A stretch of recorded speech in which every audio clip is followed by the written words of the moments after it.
Why certified pest control training should be the standard in the pest control industry. All on this edition of the Pest Geek Podcast. Pull out your hose and grab your can. We're about to integrate another Pest Geek Podcast. Hi, everybody. Frank Hernandez here, and welcome to the Pest Geek Podcast, bringing you the latest information on pests, products, and politics from today's leading industry sources to help you start, manage, and grow your pest control business. Hey, welcome back to another edition of the Pest Geek Podcast. I'm Frank Hernandez, your host, here every week discussing all things pests, everything related to the pest control industry. If you're an industry professional, my friend, you're in the right place to get the latest knowledge, news, and information that you need to grow personally, and not only that, but to grow your pest control business. Again, welcome. It's a great week. It's pouring today. We're rained out. Doesn't stop raining. It's been raining nonstop since this morning. And so I said, well, why don't I just record the podcast today? Why not? It's just, it's just a great day to record this podcast. Still a little bit under the weather, so apologize for the nasalness of my podcast, but we haven't been able to shake this cold. It's been just kicking my butt for the last 2 weeks. I finally this week broke down and decided to rest and take Saturday and Sunday off and not work. And I was a couch potato for 2 days. I don't know what to do for 2 days as a couch potato. For me to be laying down in the middle of the day, I have to be like really close to needing a body bag, and just exhausted with the amount of work, the long hours, the stress, and a cold is a really, really bad combo. And I'm learning to start taking things a little easier as I'm getting older. I'm only 46, guys, but I still think like I'm 20. And my body just doesn't tell me it's 20 anymore. So I'm really, long hours, 70-hour weeks with stress and a cold doesn't help you much. But, hey, we got to do what we got to do. And so I did get rested, and I feel a lot better, except, for a little nasalness and a little bit of congestion. Other than that, I feel really good. I'm really thankful to be here and sharing this podcast with all of you.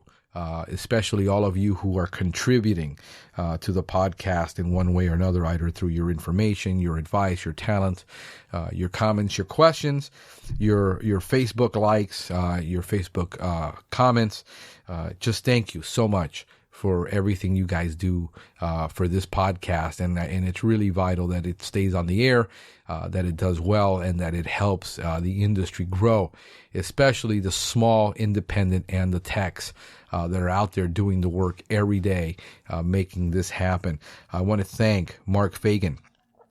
He gave us a 5-star review and on Facebook, and I want to thank him for that. He says, I am new to the pest control industry.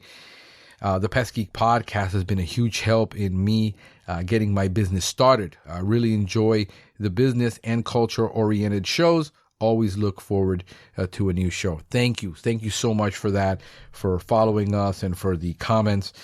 Really, really do appreciate that. And on on Twitter, I've got Kevin Poland at Kevin_Poland following us, a pest management professional in the Baltimore metro area working for American Pest. So at AmericanPest.net, and he's got his beak hat on. And he's, got a picture of himself there. And, hey, man, thank you for joining the podcast, for following us, for liking us, and, all the things that you guys do. We greatly, greatly appreciate that. Hey, if you want to join the conversation, you can shoot us an email, franklin@pestgeekpodcast.com. Or you can just give us a call at our line, 707-395-7378. You can leave a recorded message 24/7 from anywhere in the world. And if you want to leave a question or a comment about the podcast, we would greatly appreciate it. Hey, if you want to be a guest and you have something to contribute, we'd love to have you if you want to be on this podcast. So we look forward to hearing from you. In the tech tip this week, we got a brand new product out by Steel. It's the SR430 liquid only backpack mister sprayer. I've been using a backpack mister sprayer for about 6 years now, and the first one I had was a Solo, And I didn't like the Solo, one, because you could not get parts for it down here. We had a terrible time trying to get parts, so I switched over to the steel, and I have the one that is a combination of liquid and granular, so you can broadcast granular fertilizer or granular product. And now they came out with a liquid only version, which they claim it has 20% grayer spraying range. So you can spray we do about 15, 20 feet in the air, depending on wind, because we do a lot of shrubs and a lot of mosquito control with that. And it's a great, I've had it now, this one, for about 4 years. The one I've had now, 3 to 4 years. It's been a great piece of equipment. Doesn't need any maintenance. Very, very easy to take care of it. Check it out, steelusa.com. There's a link on the website. Book of the week. I love this book. It's one of those books that you really have to understand where it's coming from. But The Happiness Advantage, the 7 principles of positive psychology that fuel success and performance at work, written by Sean Aker. And it's a great book. I have never been a big fan of psychology, and even though I took psychology in college and I've taken a lot of psychology courses, I'm not a big fan of psychology because a lot of the stuff that comes along with it. But in positive psychology, they found a lot of things that basically psychology has neglected and not really looked at. And I am really a big fan of positive psychology. I highly recommend this book to you if you're looking to figure out how to create a great work environment or work in an environment and learn to be happy where you're at. A lot of people have just, are unhappy about being unhappy. There's nothing you can do about that. But if you're looking for that, there's also a great, they interviewed them on Google, and I have a great video on the website on this page. If you go to it, it's about an hour long. It's a great interview and meeting with the author at Google, and they interview him with one of the Google meetings. So it's a great watch. Take a look at that. Events going on here in South Florida. The South Florida, the Southwest Florida Pest Management Conference, October 7th, 2016 at 9:30 a.m. It's a one-day conference. It's going to be free, by the way, so there's no charge for that. There's going to be CEUs for GHP, lawn and ornamental, and WDO fume. But the reason they're doing it is they do the Pest Expo that is in Gainesville every year, and a lot of people can't make it over there. And they've tried. They used to be able to do one of these courses at Lee County, and they don't have the facility, so they're doing it now at a college. And I've got a link to Eventbrite. It's over on the West Coast. I believe it's probably near Naples, Fort Myers area. And the reason they're doing this is because, a lot of people can't make it up to Gainesville. So they're going to have some of these classes. Plus, most of the conferences that are given, the CEU classes are given by distributors and manufacturers. And this is actually given by University of Florida. People like Philip Kohler are going to be there. And it's just going to be a great group of people that I really enjoy listening to go. So I'm going to be there. If you can make it out there to that event, check out Eventbrite. Also, if you are a vendor and you want to do some selling of your products there, they're going to have spots for you to do that. Check it out at Eventbrite, and there's a link to that here on the show notes that you can get. In the news, pest control service market global industry analysis and opportunity assessment 2016 to 2026 is out. And what they're showing is a 5.4% CAGR, which is a compound annual growth rate for the pest control industry worldwide. This is not just in the U.S., but they're looking at worldwide. 5.4% increase between now and 2026. The report is actually 174 pages, and if you got the pockets for it, it's $5,000 to get this report with a license. But you can get the synopsis of it. There's a link to it from the Global Pest Control Service Market, and I did a report at the beginning of the year where I did the state of the pest control industry. And I know the industry is not growing in spite of everything that everybody sells in the U.S. This is emerging markets. This is Central, South America, Asia Pacific. So there's no It's not the U.S. alone, but I did that show, and it's the state. And sure enough, this year, PCT Magazine did not come out with a state of the industry report, except they came out with 5 trends that have been in the industry. And what you see there is, bed bug work is growing, and you saw mergers and acquisitions.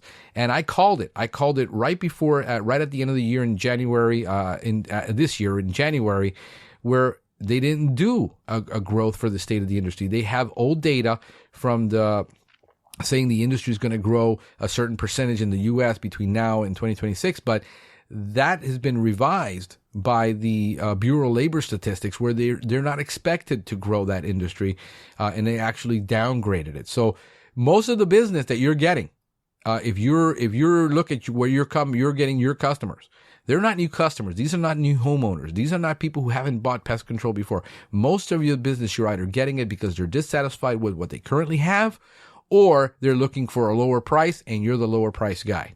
Those are really the reasons why you're getting customers, and they're already buying pest control. So they're just basically shuffling customers around. But I thought this is pretty interesting.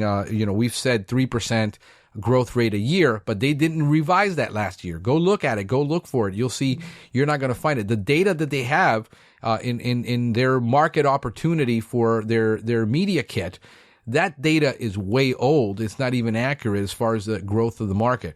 So what can we do? Well, we're going to keep at it and find out what we can do.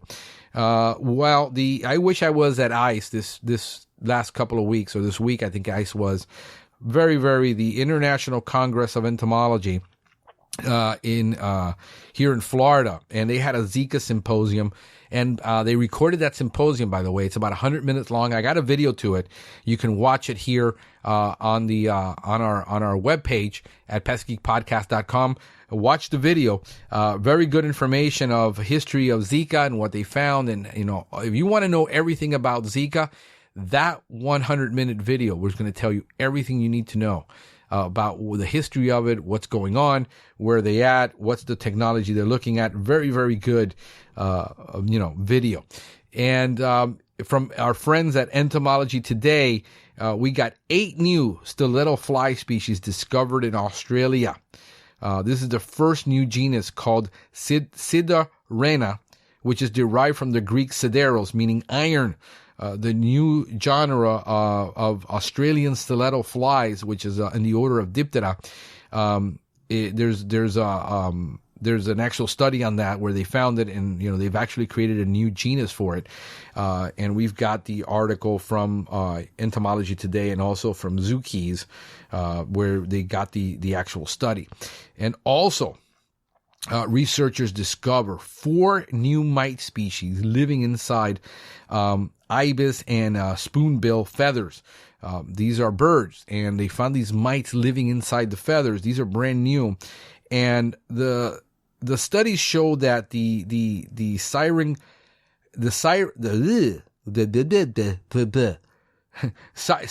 gold-filled mites may be vectors of the bacterium Anaplasma. And, man, that is a long word.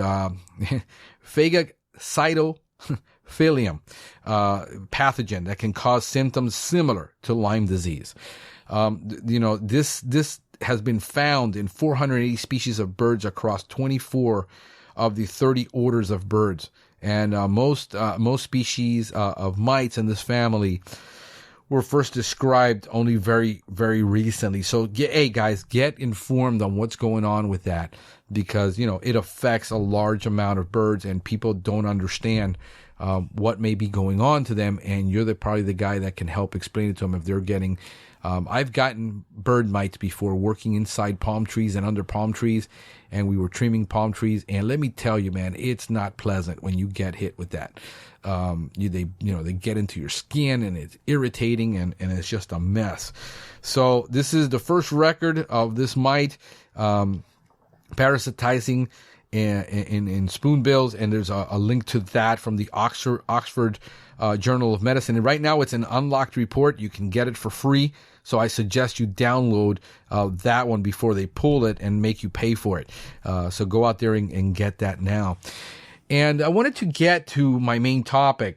which is we want to discuss the issue of why certified pest control training should be the standard. And right now, there is no standard training anywhere for pest control. And that creates a huge problem in our industry. And let me tell you why I have this position, in this strong position on why certified training should be the standard. There are many more industries. We're not a very highly regulated industry. Most people think we're so highly regulated. We're not. We have industries that you would be shocked to see how highly regulated they are compared to ours. I mean, if you want to be a pet groomer, there's more regulation on being a pet groomer than there is for being a pest control technician. If you want to be a real estate sales agent, before you can get hired by a real estate broker or a firm, you need to take a 63-hour course here in Florida. I'm going to talk mainly about Florida. I don't know where you're at. Laws are different in different states. But to be an agent, just to sell real estate, you got to have a 63-hour course. In our industry, all you have to do is hire a warm body, and the CPO of the company, the certified pest control operator, certified operator in charge, certifies that training. There is nothing to document. No testing involved, no standardized testing that they must fill out that certifies that that person actually knows anything. And it's proof by some of the threads we read, the things we see, the things we experience in customers' homes, that most of these guys that are out there, a lot of them, I shouldn't say most, but a lot, don't know what the heck they're doing. And we don't even know how they were trained. We don't know if they're background checked. We don't know if they have a criminal record.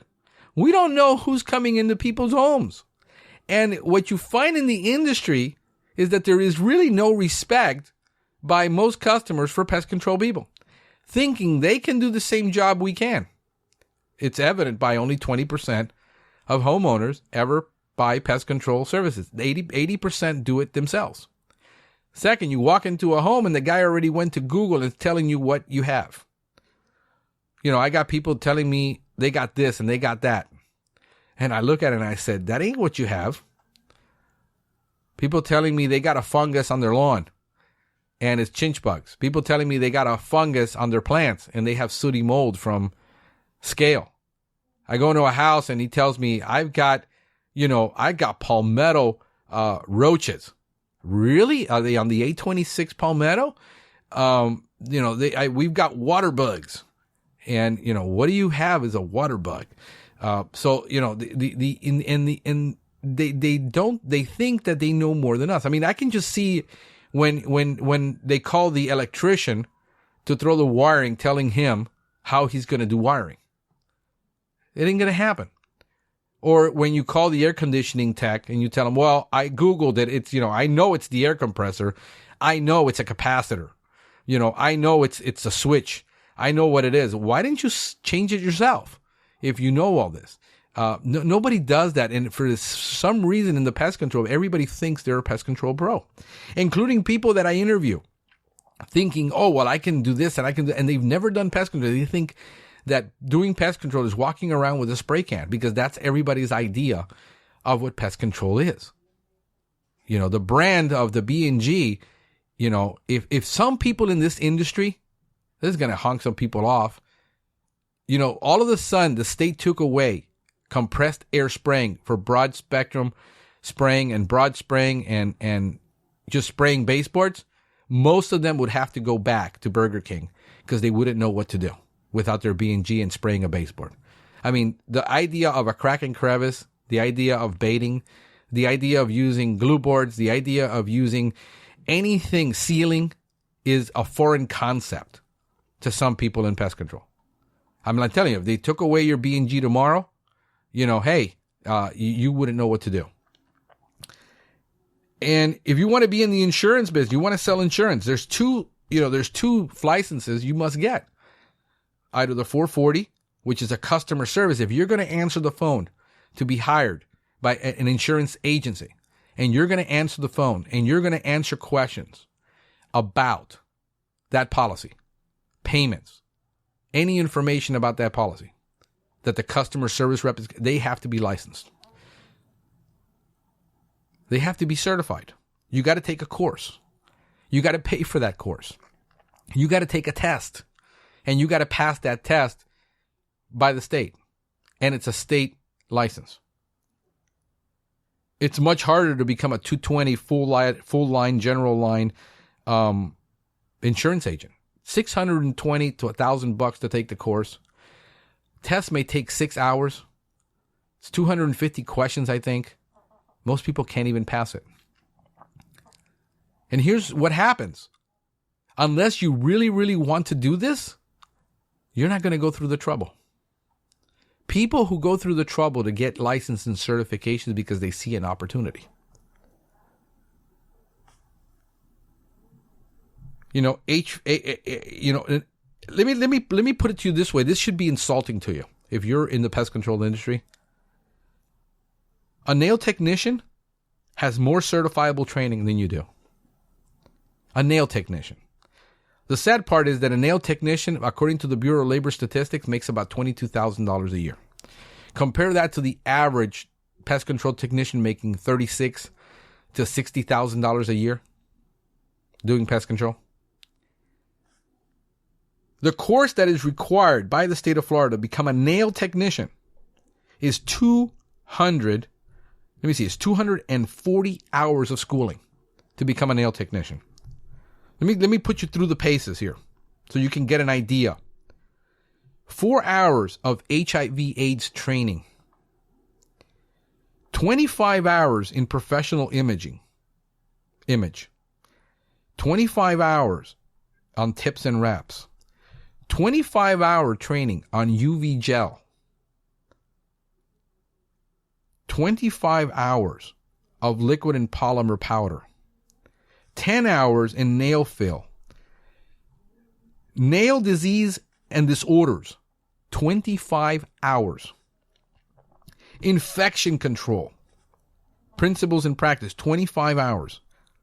Florida law for nails. 5 hours. Nail art and polish. 11 hours. Manicuring. 25 hours. Pedicuring. 25 hours. But it doesn't stop there, because in order to qualify for your exam, you also have to have experience. You need 5 services minimum done of artificial nails, 3 events, 20 manicure services, 10 fill-in services, 10 nail wraps, 10 pedicures, 10 polish, 95 sanitation services certified, sculpting and form, 15 services, tip and overlay, 15 services, tuition and books will run you about $1,200 to take a nail course to make $22,000 a year. The average guy has been sometimes on a business and he can't even identify a German roach. He can't identify a German roach nymph. He can't identify a German roach Utica. Has no clue in most pest ID how to identify a pest. In lawn and ornamental, he couldn't identify a disease to save his life.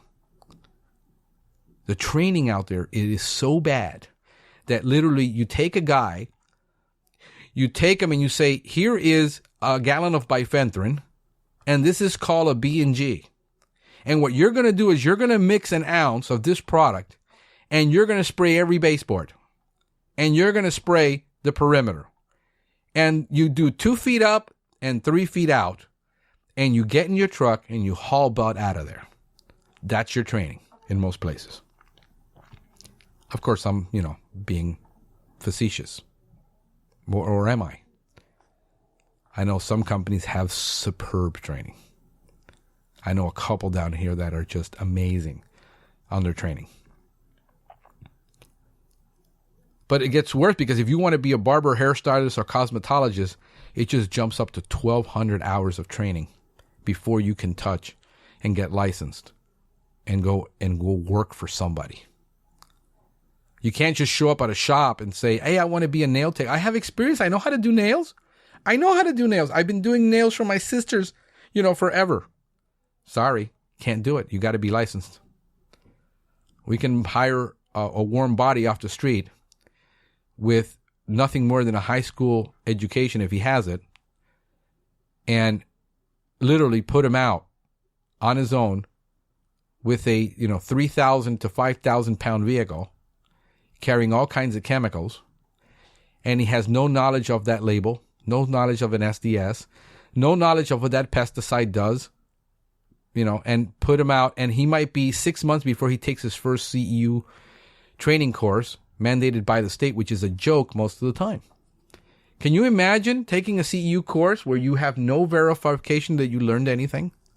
You know how many people I see at CEU trainings that are falling asleep? That I have people at CEU training that don't even speak English.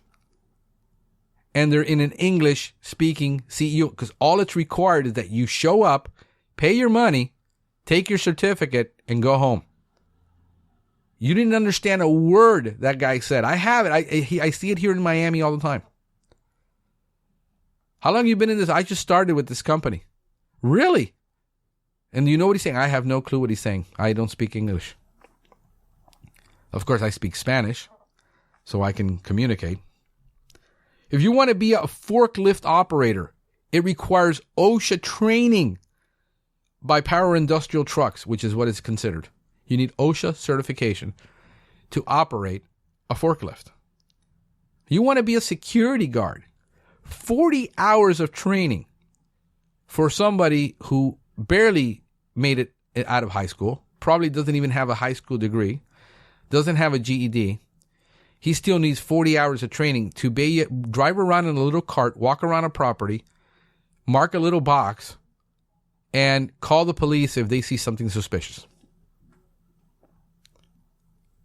A security guard has more certifiable training than 90% of pest control technicians out there. A pool service operator is required to take a minimum of a 2-day course. I was a certified pool operator. 2 days in classes, $300, pay for the exam so I can get a certification to clean pools, to mix chlorine and acid. Certified pool operators have more certifiable training than most pest control technicians. The only state that I know of that requires certifiable training is New York. New York requires 30-hour course to be taken before you can go work for a company. I mean, you can still work for them. You're limited what you can do, but you still have to take a 30-hour course by the state. It costs about $500 to take this course. And it is marketed. The course is marketed. If you want to get into the pest control industry, here's a great course where you can make, good money in the pest control industry in New York. Right now, training, there is no certified training. There's no test you take that proves you know anything. That what your boss is teaching you is legal. That the way you're applying that pesticide is safe. We assume that if you follow label directions and you apply that product at the right label rate, according to the right label directions, it is safe. And yet so many people are failing to get control of simple things. How do you know that was applied at the right rate, to the right site, for the right target pest? That you did not contaminate the home. I know guys that the label rate said 1 ounce and they put 2, violating the law. I hear it. Like I said, most CEU classes are a joke. Nobody takes them seriously. Or very few people take them seriously. See, what certifiable training was going to do, mainly 3 things. It's going to weed out people who are not cut out to even carry a B&G for you, much less be applying a chemical. When you tell somebody, you got to go take a course, you got to study, you got to pass an exam, those people who are lazy, who don't want to learn, who don't want to be experts, who just want to get a check at the end of the week and go home, they could go into landscaping right now. Go buy some equipment, get a truck, throw it in the back of your truck, and call yourself a landscaper. You're going to weed those people out. You're going to get a higher quality of tech that has an aptitude. See, the training, I know what you're thinking is certifiable training doesn't prove you know anything. I know that. Just like college doesn't prove you know anything. You get out of college with a bachelor's degree in whatever field you're studying, and you really don't know anything. But you've proven one thing. That number one is you're disciplined. Number two is you care enough to pay for your own education. Number three, that you have the ability to learn. And I think that's vital. Those three things, if you can get those three things in a tech, you're already half the battle is won. It will guarantee competent training on IPM, safety, pesticides, pest info, ID, which most people don't have. A lot of people don't have. I shouldn't say most people. That would be wrong. And it would make the industry a real professional industry. Right now, you can't claim that you're a professional. You have no certification. A guy who fixes computers and goes and gets a certification is certifying he knows something. A nail technician knows something. Knows the law. Knows about diseases. I mean, how many times you see a guy, you send him into a crawl space with no PPE. You don't know if there's feces down there, or urine, or glass, and the guy gets cut or gets it on his body and gets ringworm from crawling under there. A lot of the things, guys handling animals that have no clue what diseases that animal will transmit. And he's handling it like, he doesn't know how to deal with his traps and things like that. Putting themselves at risk of getting a disease or putting themselves at risk of having acute toxicity. Because it wasn't a big issue to do that.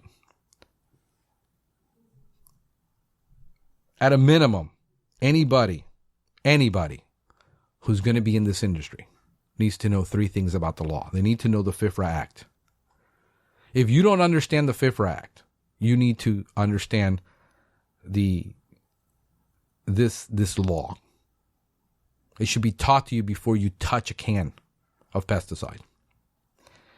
You need to understand OSHA laws regarding pest control. You need to understand your own state law. And it's here at Chapter 482. I talk to hundreds and hundreds of people on an annual basis that don't understand Chapter 482, have never read it. The only time you read Chapter 482 is when you're going to become a certified pest control operator. Most people will not talk to you about Chapter 482. Most of them are violating Chapter 482.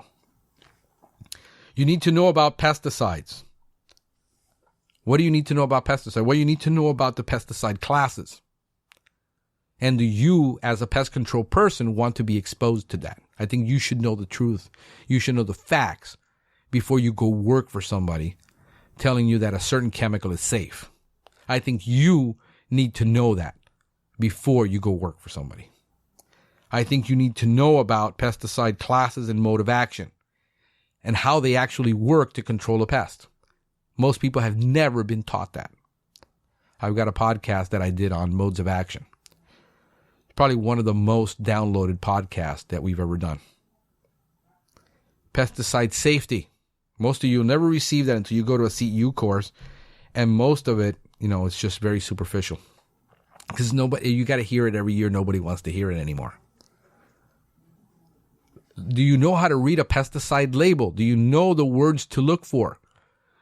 Do you know the difference between a warning label, a caution label, and a poison label? Do you know what's on that MSDS? You should read your MSDS. You should know what is on that MSDS. Do you know about pest identification? How do you identify that pest? How do you know what that pest is? Do you understand pest biology? Do you know the difference how a pest molts? How a pest deposits eggs? How long does it take for those eggs to incubate and hatch? See, if you're doing an American cockroach service, how do you know that 55 days from now you're not going to have a problem when you sold a one-time service? You're going to have a problem. Just the way you can't kill those eggs that are glued on the inside of the wall somewhere. Do you understand integrated pest management? This is one of those things that nobody really understands. And everybody thinks it's about rotating chemicals. And integrated pest management is not about rotating chemicals. I hear that all the time. I ask that question every single time. What is integrated pest management? Rotating chemicals. Using less chemical. And there's so much that can be done with integrated pest management. But most people don't want to practice it. And the number one reason, it costs too much. It raises my cost of labor.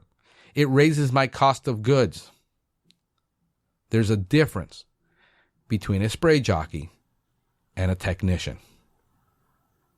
Just like there's a difference. You can't call the guy at McDonald's a chef because he can flip a burger on a grill. There's a difference between a chef, a cook, and a line cook at McDonald's. It's not degrading. It's work. But don't call yourself a chef. There's a difference between knowing how to solve a problem and applying a chemical. And I think that if that is known way before in advance, whether that person is going to have that capacity of learning, it raises the industry to a new height. Does the person understand general household pests? Lawn and ornamental, the difference. Wood-destroying organisms.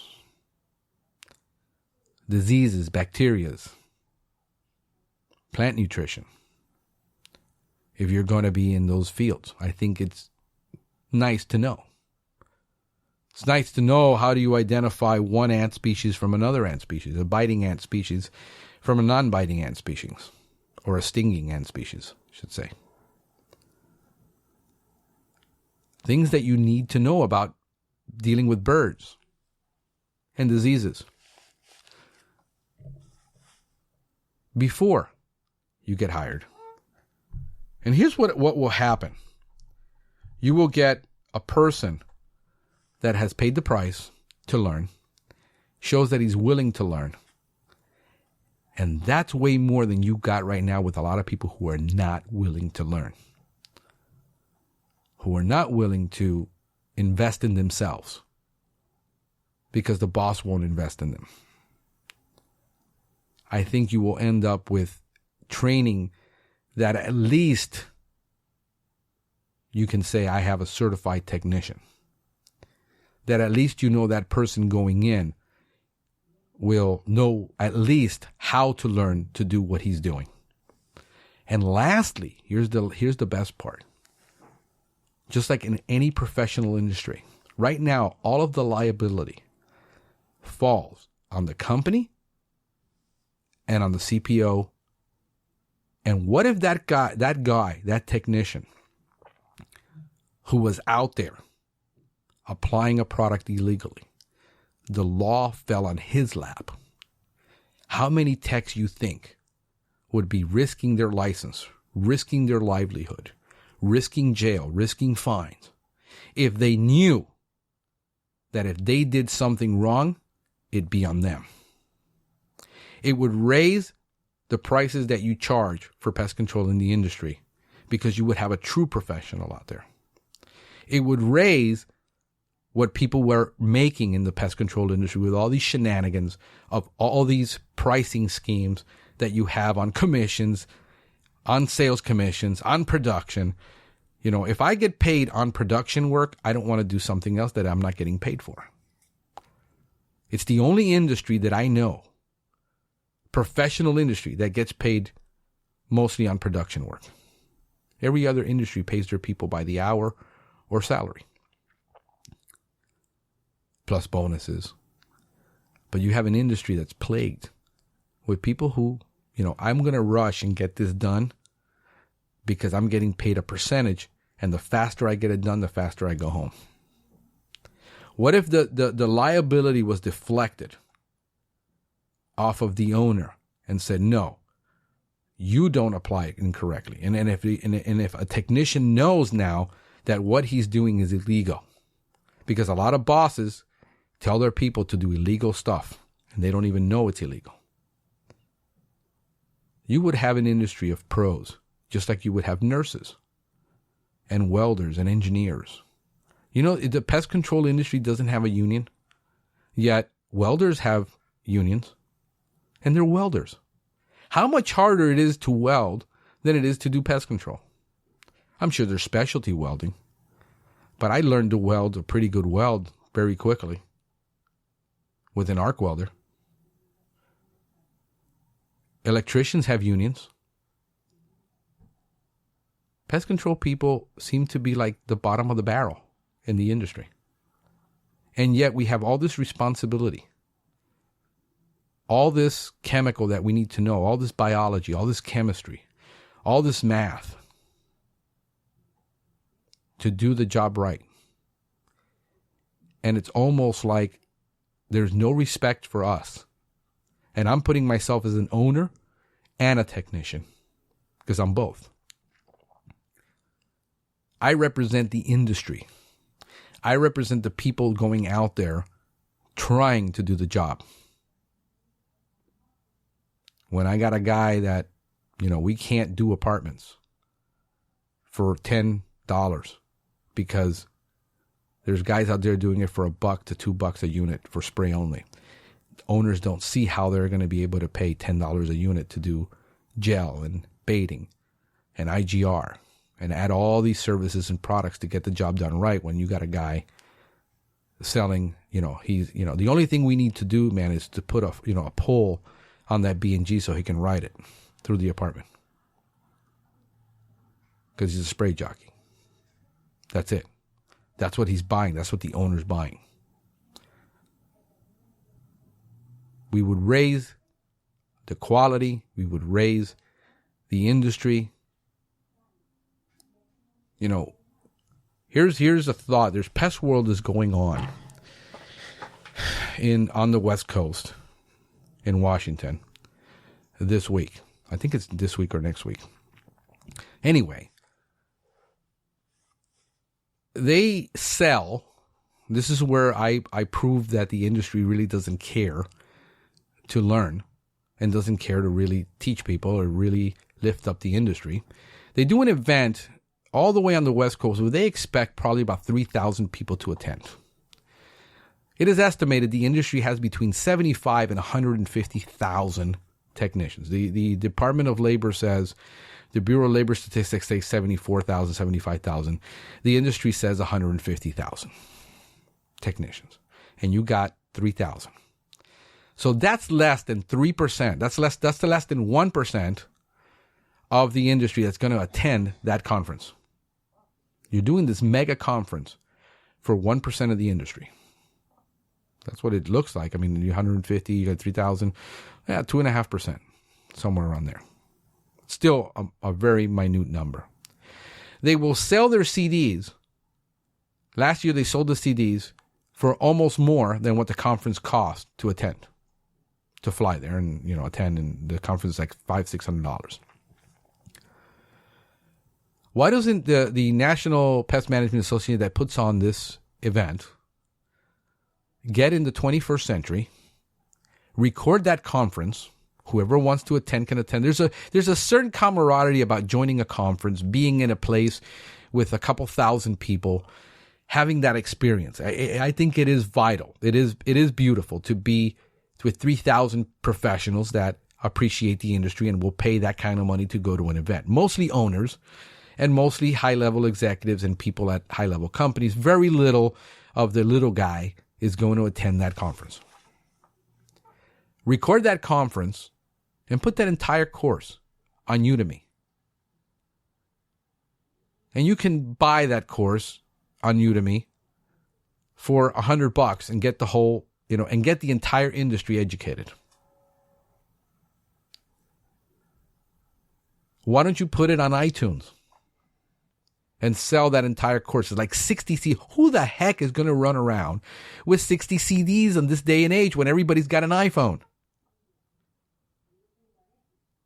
And sell the courses. I'm not telling you to give it away, but sell it. You know how much it would cost duplication to duplicate CDs? You know what a CD duplicator costs? In the thousands to get a really good duplicator? It's nothing more than a computer with a bunch of drives. I know I've done enough CD duplication. To make one single duplication, one recording, you're recording it anyway. You already have the recording. And put it on the web where everybody can access that. See, if you look at the numbers, you look at the mentality, you look at what they're doing, it's elitist. It's not pro-industry. It's not pro the little guy. It's not pro the majority of the people that do this work. Look, it's exemplary by who's on their board of directors. You might say that's sharp criticism, but it is. I mean, everybody wants to do something, but nobody wants to stand out there and say, it's wrong. Obviously the marketers don't want to do it. People selling magazines don't want to criticize the industry. Nobody wants to do anything except sell something and promote something. Nobody is looking at the real seriousness of where we're at in this industry as pest control people. People who love the industry, by the way, this is a fantastic, phenomenal industry to be in. It's one of those things where you can start from nothing, literally, and make something of yourself, make yourself a pro, in something that is really, really enjoyable. To go from homes and businesses, restaurants, to high schools and do medical facilities and high-level facilities, where you're a real professional at that point. Are you really interested in raising the level of this industry, raising this industry up, exalting this industry, or are you just really concerned about keeping it status quo? Don't rock the boat. Keep everything the same because everything is secure for us. I mean, if all you're really worried about is legislation, why aren't you fighting for legislation that actually makes this industry harder to get into, but gets more quality of people in? And you wouldn't have all that slimy competition that you have, this, red water competition where everybody's killing themselves over price, diluting the marketplace. There is a certain prestige. Even if you're not a doctor, even if you're not a lawyer, even if you didn't go to college, to say, I got my certification. I did this.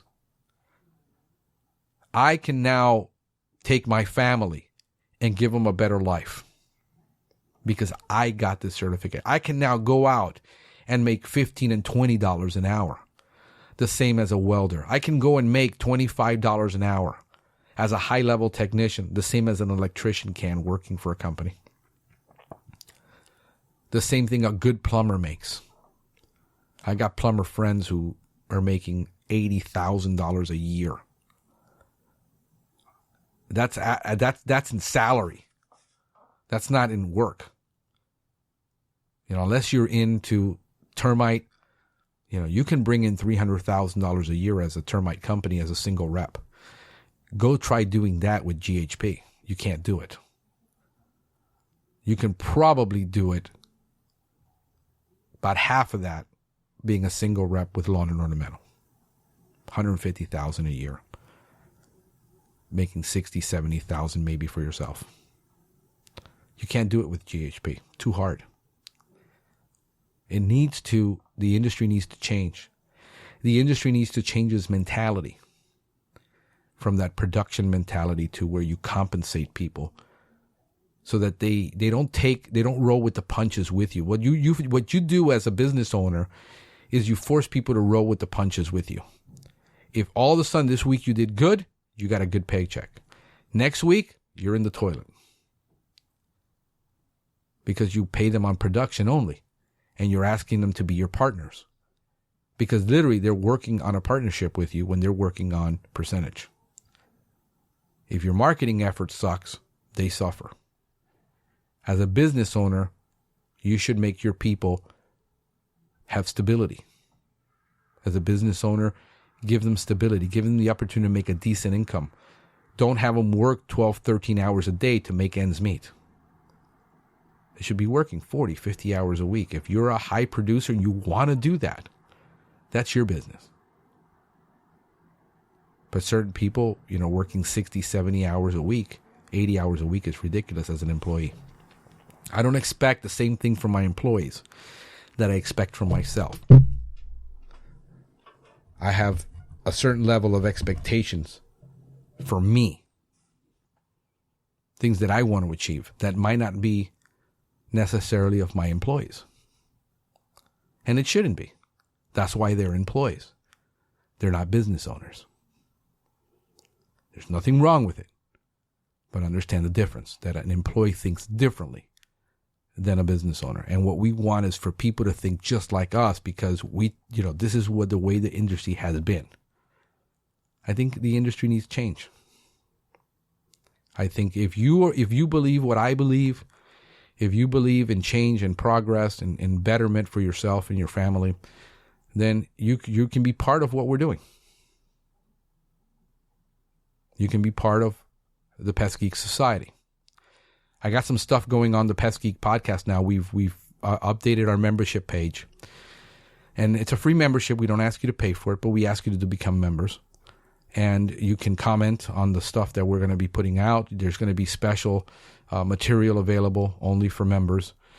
Because, I'm just not going to waste my time putting material out there if you're not interested in it. So if you're interested in it, you can have access to it by being a member. If you don't want to be a member, you can listen to the podcast. You can just tune in once in a while, do a drive-by, but if you're really serious about growth and really serious about the industry and about making this better for everybody, then you'd want to join us.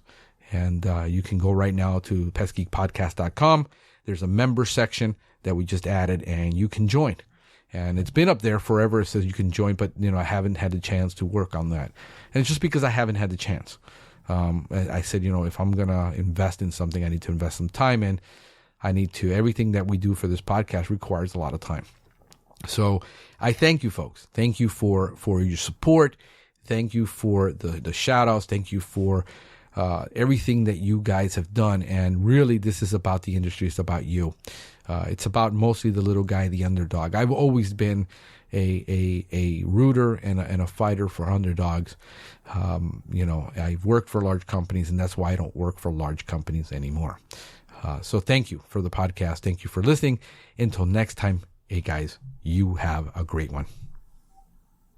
Thank you for listening to the Pest Geek Podcast. If you have enjoyed the Pest Geek Podcast, please give us a rating, write a review, or subscribe to the channel. You can join the Pest Geek Society by visiting pestgeekpodcast.com. Thank you for listening. See you next time.